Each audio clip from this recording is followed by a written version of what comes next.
Ali veš, da e-odpadki v sebi skrivajo nevarne snovi?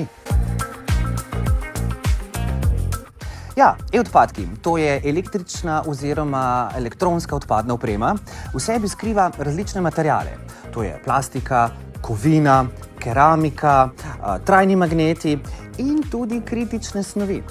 No, tu notri najdemo svinec, živo srebro, kadmij, to je kemijski element, ki ga najdemo v baterijah, naprimer naših hitrih električnih avtomobilov ali pa sončnih panel, in seveda tudi bromirane zaviralce gorenja. Se pravi, če bo požar, bo v okolici te naprave malo bolj varno.